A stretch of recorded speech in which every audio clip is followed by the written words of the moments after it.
Can I win? Yes, you can win. कौन बोला? अरे कौन बोला? आपके अंदर की आवाज बोली। जरा गौर से सुनिए, वो आपको सही दिशा दिखा रही है, उस पर भरोसा कीजिए। वो आपको यही बता रही है कि yes you can win.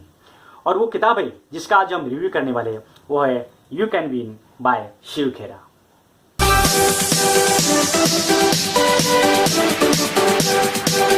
Hello दोस्तों, मैं हूं मयूरेश और आपका स्वागत है बुक्स एंड लाइफ चैनल में। Keep smiling because your smile is priceless. दोस्तों, यू कैन विन ये किताब लिखी है शिव खेरा इन्होंने, जो एक इंडियन ऑथर है, एजुकेटर है, बिजनेस कंसल्टेंट है और एक सक्सेसफुल एंटरप्रेन्योर है। दोस्तों, यू कैन विन ये किताब पढ़ने में बहुत इजी और प्रैक्टिकल है।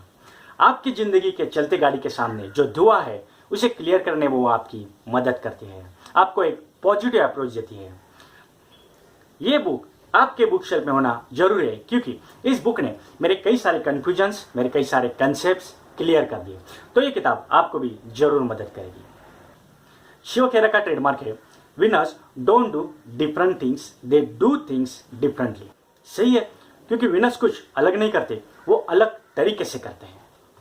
उनके इस ट्रेडमार्क ने मुझे सोचने में मजबूर कर दिया। कुछ एग्जांपल्स लेते हैं। लूजर्स कभी नहीं चाहते कि वो सुबह जल्दी उठे, विनर्स भी कभी नहीं चाहते कि वो सुबह जल्दी उठे, मगर वो उठ जाते हैं कुछ भी करके, एट एनी कॉस्ट। लूजर्स कभी नहीं चाहते कि वो हार्डवर्क करे, विनर्स भी कभी नहीं चाहते कि वो हार्डवर्क करे, मगर वो कर लेते हैं एट एनी कॉस्ट, कुछ भी करके। तो ये डिफरेंस होता है लूजर्स और विनर्स में। उसेन बोल्ट का एग्जांपल लेते हैं। शुरुआत में वो भी ऑर्डिनरी लोगों की तरह प्रैक्टिस करते थे, मगर जब उन्होंने अपना गोल सेट कर दिया, उसके बाद उन्होंने अपने प्रैक्टिस में एक्स्ट्रा ऑर्डिनरी फोर्स डालने शुरू कर दिए और उसके रिजल्ट्स तो आपने देखे हैं। ये होता है विनर्स का एटीट्यूड। तो दोस्तों, ये किताब कैसे पढ़ी? इस किताब में 13 चैप्टर्स है। आपको डेली एक चैप्टर लेना है, उसको समझ लेना है, उसमें से आपको क्या समझ में आया वो पॉइंट आउट करना है, जो अच्छा लगे वो पॉइंट आउट करना है। इससे ये होगा कि आपके पास एक हाईलाइटेड पॉइंट्स रहेंगे, जैसे कि मैंने इस किताब में लिखे हैं। उसी तरह आप भी आपके पॉइंट नोट डाउन कर दीजिए। हर चैप्टर के एंड में राइटर ने आपके लिए एक एक्शन प्लान दिया है, आप वो भी इस्तेमाल कर सकते हैं। इस बुक ने मुझे बहुत कुछ सिखाया, बहुत नए पॉइंट्स दिए हैं, जिसकी वजह से मैं सक्सेस की तरफ, लाइफ की तरफ देखने का मेरा नज़रिया बदल गया है। तो इसके जो मेन पॉइंट्स है वो मैं आज आपके साथ डिस्कस करने वाला हूँ। तो चलिए। A completed task is energizing, an incomplete task drains energy. आप जब भी कोई टास्क कंप्लीट करते हो तो आपको एक बेटर फीलिंग देता है, मगर जब भी कोई टास्क इनकम्प्लीट रहता है तो आप उसके विचारों में खोए रहते हो और वो आपकी एनर्जी डाउन कर देता है। तो हो सके तो जितने जल्दी आप वो टास्क खत्म कर दीजिए। उसके लिए आपको आदत लगा दीजिए कि डू इट नाउ। दोस्तों, एक पॉजिटिव थिंकर अपने फेलियर की तरफ किस तरह देखता है? तो देखता है एक स्टेपिंग स्टोन की तरह, जो उसको सक्सेस की तरफ ले जा सके। आपको अलेक्जेंडर ग्राहम बेल की स्टोरी तो मालूम होगी।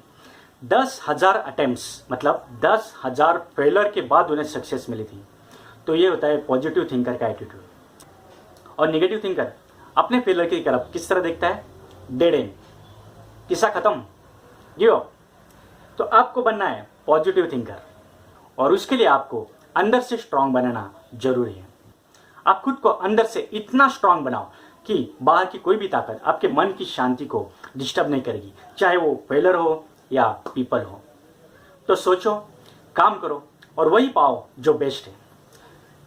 हर बार अपने मन को यही बताते रहो कि आपको क्या चाहिए, व्हाट यू वांट, ताकि आपका फोकस रहे और आप सक्सेस की तरफ दौड़ पाए। तो दोस्तों, सक्सेस क्या होता है? बहुत सारे डेफिनेशंस अवेलेबल है, मगर शिव खेरा ने बहुत ही सिंपल शब्दों में बताया।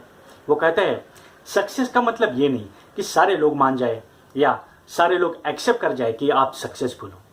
सक्सेस ये होता है, इट्स इनसाइड सेटिस्फैक्शन। आपके लक्ष्य की तरफ की हुई प्रगति भी एक सक्सेस है। दोस्तों, अर्ल नाइटिंगेल कहते हैं कि success is a progressive realization of a worthy goal. जब आप अपना लक्ष्य निश्चित करते हो, उसके तरफ जाने के लिए आप एक कदम उठाते हो, तो वो भी एक सक्सेस है। फिर आप दूसरा उठाते हो, फिर तीसरा, ऐसे करते करते आप लक्ष्य की तरफ पहुंचते हो। तो ये जो सारी जर्नी है पहले कदम से, वो सक्सेस ही है। इसको समझ लो, ये बहुत इंपॉर्टेंट है। और जब आप अपना लक्ष्य निश्चित करोगे तो ये दिमाग में जरूर रखना कि एक छोटी सी आग बड़ी हीट जनरेट नहीं कर सकती, उसी तरह एक छोटी सी डिजायर या एक छोटा सा गोल बड़े रिजल्ट्स नहीं ला सकता। तो आपका लक्ष्य बड़ा रखो, और उस लक्ष्य को पाने के लिए और उस रास्ते पर चलने के लिए आपको पॉजिटिव विचारों के साथ पॉजिटिव इफोर्ट्स और एक्शन भी लेनी पड़ेगी। पॉजिटिव विचार इसलिए चाहिए कि जब भी आप कभी फेलर का सामना करोगे तो फिर उसके साथ लड़ने के लिए तैयार होने के लिए ये पॉजिटिव विचार आपको मदद करेंगे, और पॉजिटिव इफोर्ट्स और एक्शन के बिना आप लक्ष्य तक नहीं पहुंच पाओगे, और उसके लिए स्ट्रगल भी करना पड़े तो जरूर कीजिए। दोस्तों, इस बुक में शिव खेरा ने एक बहुत ही सुंदर स्टोरी बताई है जो मैं आपके साथ शेयर करना चाहता हूँ। एक स्कूल में एक बायोलॉजिकल टीचर अपने छात्रों को पढ़ा रहा था कि एक कैटरपिलर मतलब एक कमला तितली में कैसे परावर्तित होती है, और वो कह रहे थे कि अगले 2 घंटे में वो तितली कोश से बाहर आने की कोशिश करेगी। उस वक्त उसे संघर्ष भी करना पड़ सकता है, मगर कोई भी उस तितली की मदद नहीं करेगा, और ऐसे कहते वो निकल जाते हैं। छात्र देखने लगते हैं कि आगे क्या होगा, और वो क्षण आ जाता है जब वो तितली कोश से बाहर आने का संघर्ष करने लगती है। लेकिन उसका संघर्ष एक छात्र को देखा नहीं जाता, वो उसकी मदद करने की कोशिश करता है। वो जाके उस कोश को फोड़ देता है ताकि आसानी से वो तितली कोश से बाहर आ पाए। लेकिन दोस्तों, वो तितली कुछ ही वक्त में मर जाती है। जब वो टीचर वापस आ जाते हैं और सारी घटना को समझने के बाद वो कहते हैं कि उस तितली को कोश से बाहर आते वक्त संघर्ष करना पड़ना ये निसर्ग की रचना है, जिसकी वजह से उसके पंखों में ताकत आ जाती और वो उड़ पाती। मगर उस छात्र ने उसका संघर्ष ही खत्म कर दिया और वो तितली जी नहीं पाई। तो दोस्तों, ये होता है संघर्ष, मतलब संघर्ष ही विकसित होने की शुरुआत है। मेरे प्यारे दोस्तों, शिव खेरा कहते हैं कि आप आपकी स्ट्रेंथ को पहचानो, उसका मूल्यांकन करो, उस पर काम करो और उसे स्ट्रांग बनाओ, क्योंकि वही स्ट्रेंथ आपको एक ऊंचाई पर लेके जाएगी, और वहां पे कंसिस्टेंसी रहने के लिए काम आएगा आपका कैरेक्टर। अब कैरेक्टर क्या है? कैरेक्टर है एक प्लीजेंट पर्सनैलिटी, एक कॉम्बिनेशन है आपके एटीट्यूड का, आपके बिहेवियर का, मतलब आपके व्यवहार का और आपके एक्सप्रेशन का। क्योंकि आप जब किसी ऊंचाई पर पहुंचते हो तो लोग आपके एटीट्यूड, आपके बिहेवियर और आपके एक्सप्रेशंस को ही देखते हैं। दोस्तों, हमने उसेन बोल्ट का एक एग्जाम्पल देखा। उसमें देखा कि प्रैक्टिस में उसने एक्स्ट्रा ऑर्डिनरी एफर्ट्स डालना शुरू कर दिया था और उसको बहुत अच्छे रिजल्ट्स मिले थे। तो दोस्तों, ये ऑर्डिनरी और एक्स्ट्रा ऑर्डिनरी में क्या डिफरेंस है? शिव खेरा बताते हैं ऑर्डिनरी और एक्स्ट्रा ऑर्डिनरी में एक डिफरेंस है एक्स्ट्रा। मतलब आप जब भी किसी ऑर्डिनरी काम में कुछ एक्स्ट्रा दे देते हो तो वो होता है एक्स्ट्रा ऑर्डिनरी, सिंपल। और एक्स्ट्रा ऑर्डिनरी होने के लिए आपके पास चाहिए कॉन्फिडेंस। अभी कॉन्फिडेंस कहाँ से आएगा? तो कॉन्फिडेंस आएगा आपके प्लानिंग से, उसके किए हुए प्रिपरेशन से और उसके किए हुए प्रैक्टिस से, because practice makes man perfect. और शिव खेरा कहते हैं कि प्रैक्टिस उसी चीज को परफेक्ट या परमानेंट बना देती है जिसकी आप प्रैक्टिस करते हो।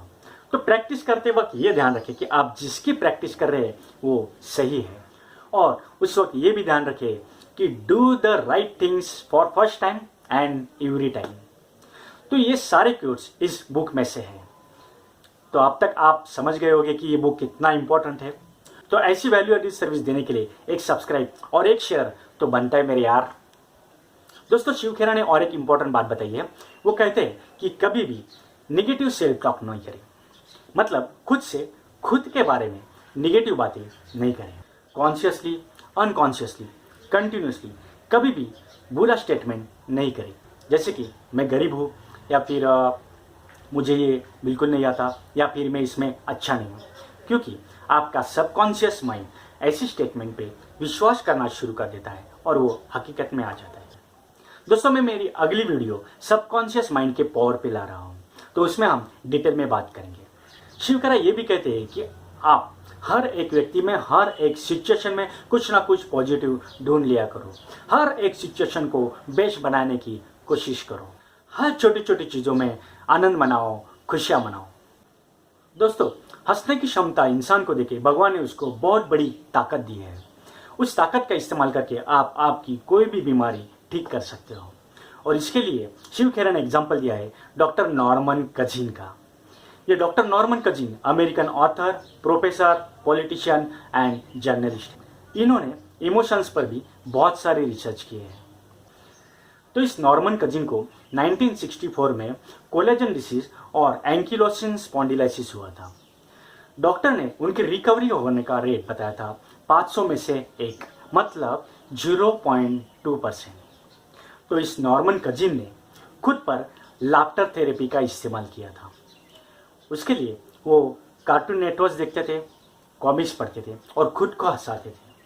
डॉक्टर नॉर्मन कजिन ने खुद बताया है कि 10 मिनट्स की लाफ्टर थेरेपी उन्हें 2 घंटे का पेन फ्री स्लीप देती थी।